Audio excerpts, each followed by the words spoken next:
The air in Miami felt thick and heavy, a humid blanket that clung to your skin and made the world shimmer with heat. Cody Ko, a man whose entire brand was built on a healthy dose of cynicism and a sharp eye for internet absurdities, was standing in a high-rise office with a man named Alex. This was not his usual scene.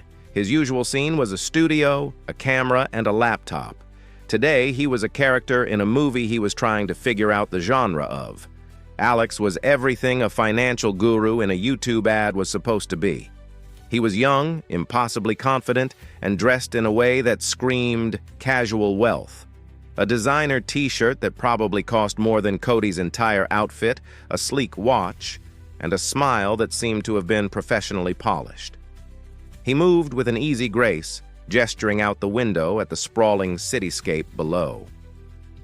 "This," Alex said, his voice a smooth, rhythmic hum, "is all yours for the taking. The city, the ocean, the future, you just have to know where to look." Cody felt a familiar pang of skepticism. His mission was simple: take a ludicrous claim and see how it held up to reality. The claim was that a person could turn $10,000 into $1 million in a single day through Forex trading. It was clickbait, pure and simple, and Cody's brand was built on never creating clickbait. The very title of the video was a promise of a lie. He was here to find out just how big that lie was. He'd arrived with his producer and a cameraman, but Alex had quickly taken the reins. The initial conversations, the contract signing, the handing over of the $10,000, it all felt like a well-rehearsed play. Cody, in his role as the skeptical everyman, had asked questions. "So you just know?" Cody had asked, gesturing to the complex financial charts Alex had pulled up on a giant screen. "I just know, bro," Alex had replied, the phrase delivered with such utter sincerity that for a brief, disorienting moment, Cody almost believed him. He hadn't flinched, not a flicker of doubt. It was the kind of performance that made you second-guess your own certainty. Alex explained his process. He talked about technical analysis, about patterns and probabilities, about market psychology.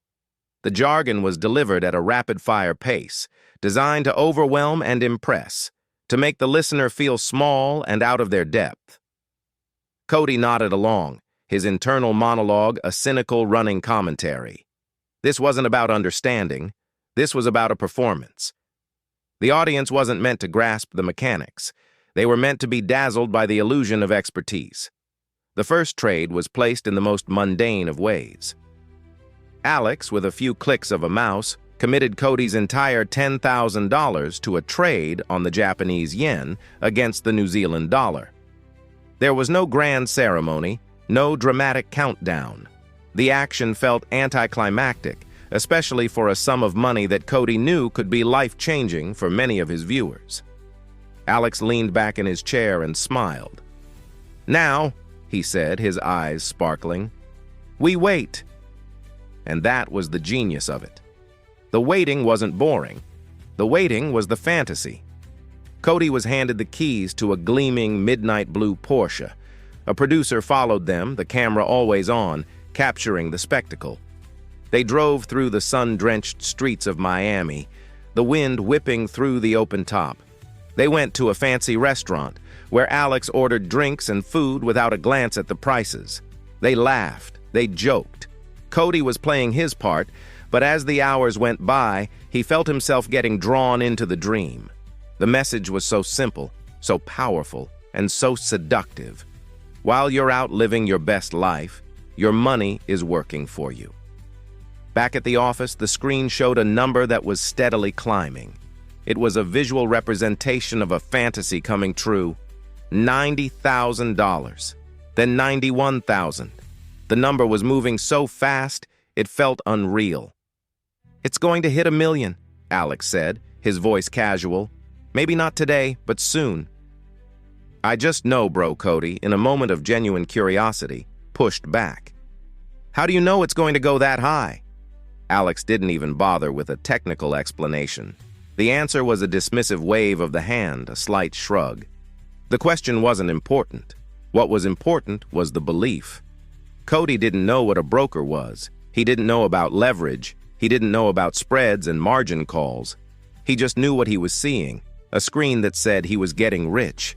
He was living the dream he was there to expose as a lie, and for a terrifying, exhilarating moment, the lie felt real. He was having a blast. He was racing a Lamborghini, drinking soda on a yacht, and laughing, all while a number on a screen climbed. What he didn't know, what Alex had carefully glossed over, was the fact that he'd been one click, one fraction of a second away from losing everything. Alex, in a candid moment he probably thought was a sign of his immense talent, had admitted it himself. "If I'd taken the trade just a few moments earlier, your 10,000 would have been completely wiped out." This was the first hint of the darkness beneath the surface. For Alex, a small, near-catastrophic margin call was just part of the game. For Cody, a man whose job was to make jokes, it was a terrifying peek behind the curtain. He didn't understand the full weight of what he'd just heard. He was still in the fantasy. The filming wrapped up. Cody walked away with his $9,000 in profit, a number he was told was a small taste of what was possible. He was excited. He had a great video. The satire was intact. The story was a wild success. And his fans, millions of them, would see that the promise of $1 million in a day was a farce. Or so he thought. Meanwhile, in a quiet suburb of Ohio, a college student named Liam sat hunched over his laptop. He was 21, a junior in college, and burdened with a heavy sense of a future that felt both inevitable and out of reach. He had watched Cody Ko for years, loving his smart, biting humor. He trusted Cody. So when Cody posted a video titled, "How I Made $10,000 in a Day," Liam clicked without hesitation. He wasn't naive. He knew about scams. But this was Cody Ko. This was different. Liam watched the video unfold. He saw the high-rise, the Porsche, the confident guru, Alex. He saw the numbers on the screen. He heard Cody, a person he trusted, laugh and joke about the experience. The satire was lost on him.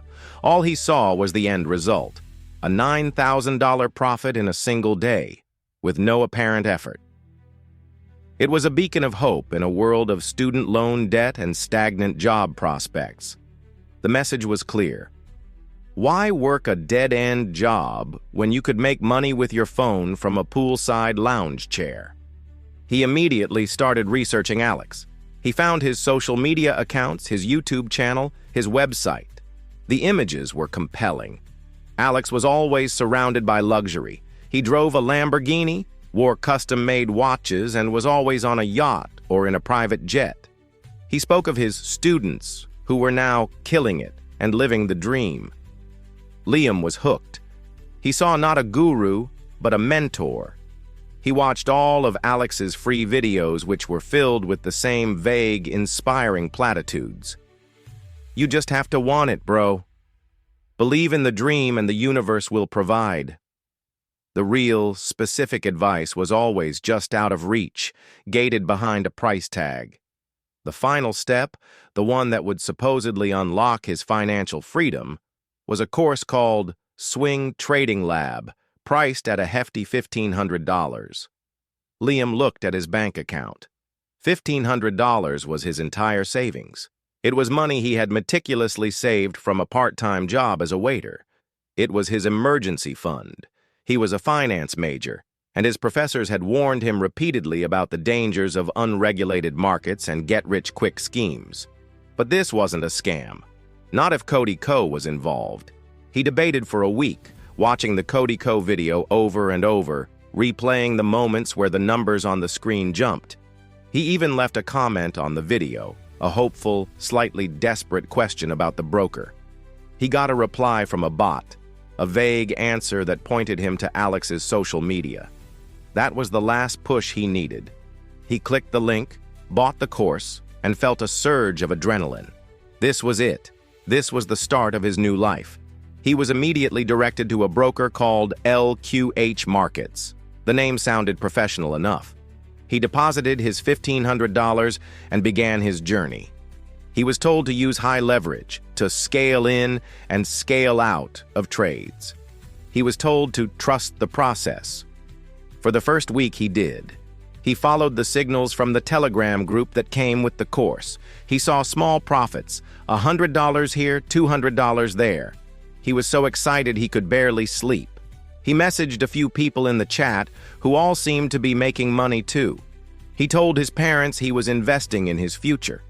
He was becoming an entrepreneur. He was going to pay off their mortgage. He was going to do something incredible. And then it happened. He followed a signal and watched his entire account balance plummet.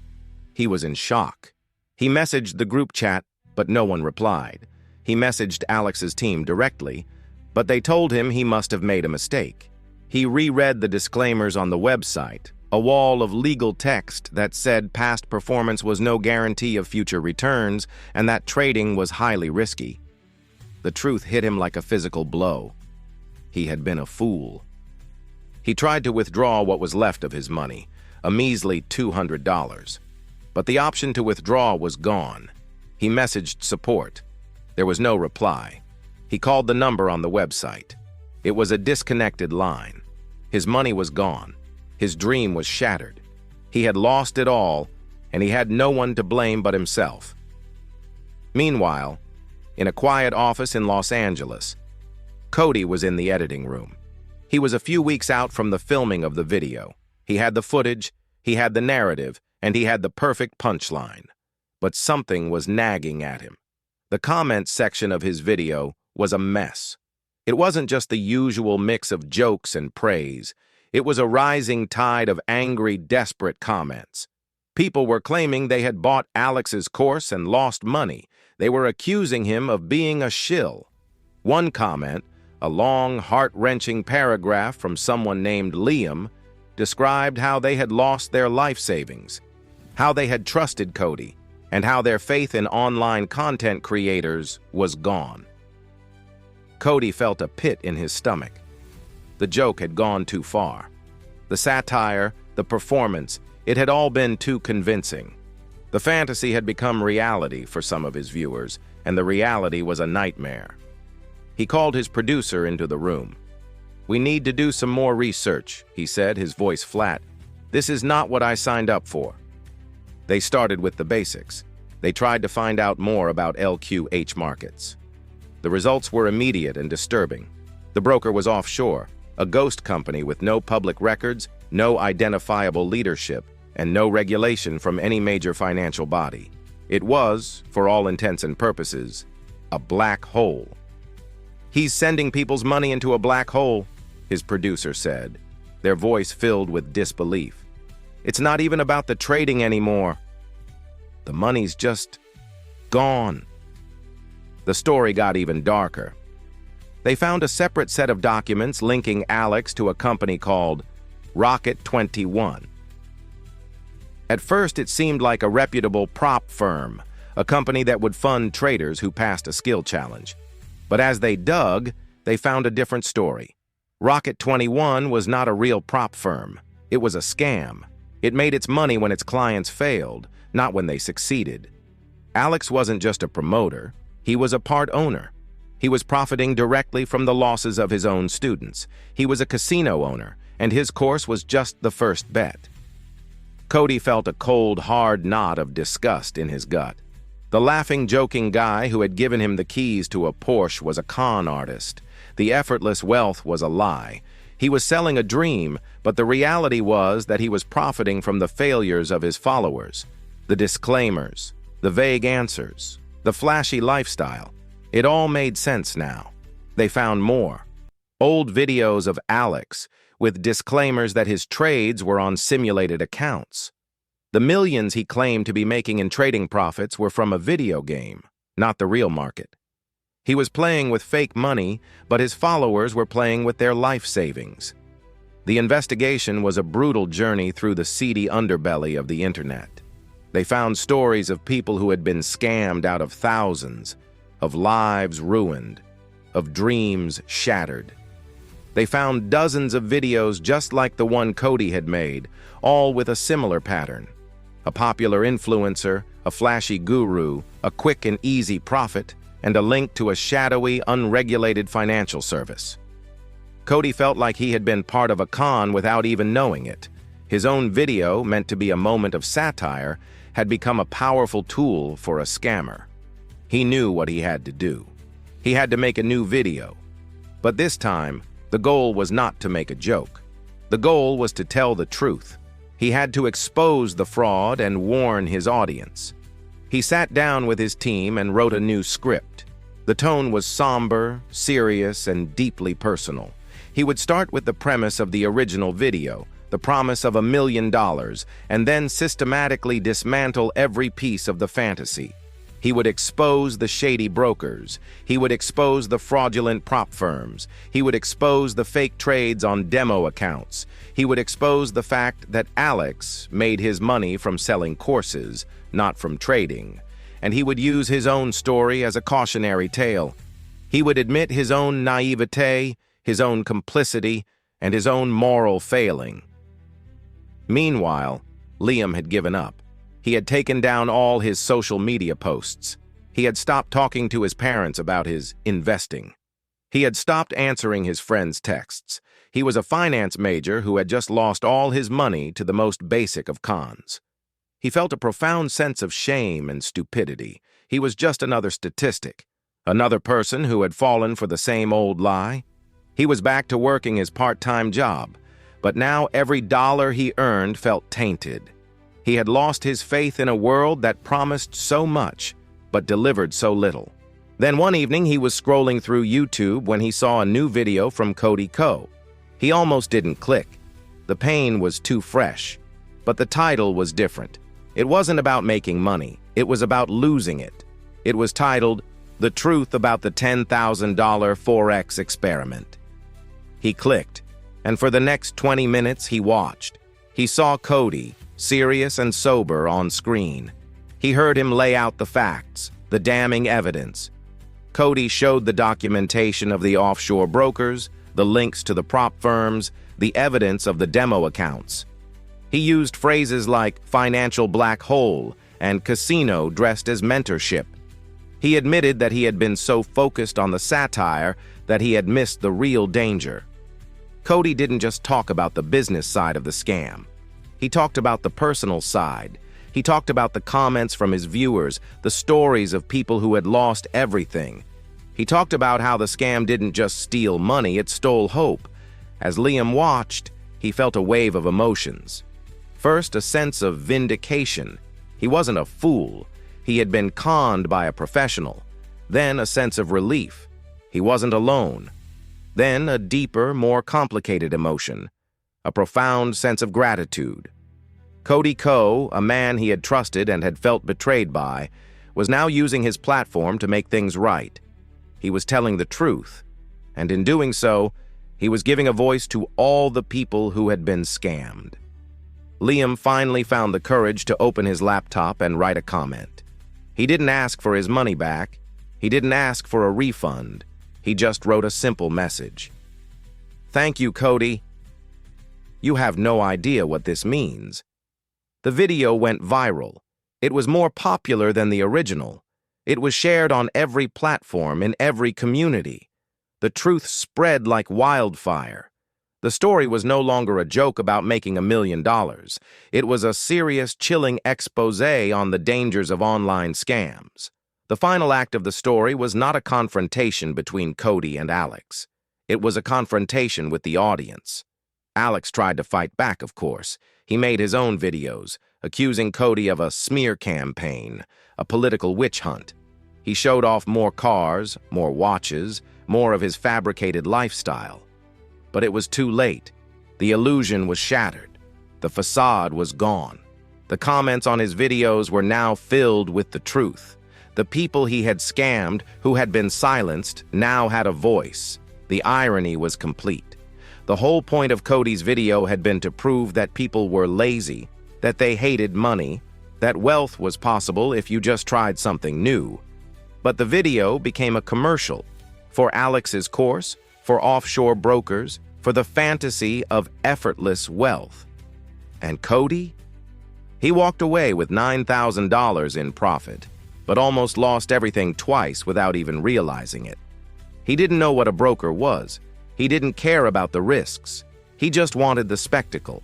And in that sense, he proved the very thing he set out to disprove. Because when it comes to easy money, laziness isn't the problem. Believing in shortcuts is. The Forex world is full of Alexes, gurus with fast cars, flashy lifestyles, and endless promises. But the reality is brutal. Most people don't get rich trading. They get rich selling the dream of trading. So the next time you see someone turn 10,000 into 100,000 in a day, ask yourself, is this really trading? Or is it just another ad? Because in the end, the only guaranteed millionaire is the one selling the course. Making money is hard. Losing it is easy. Stay sharp. Thank you for diving into the story of Cody Ko and the Forex guru. The world is full of compelling narratives, and this is just one of many that we've uncovered. If you enjoyed this deep dive, you'll want to stay tuned. We're always on the lookout for more intriguing stories, from the biggest scams in finance to the hidden secrets of the internet. Subscribe for more eye-opening tales, and we'll continue to expose the untold stories behind the headlines.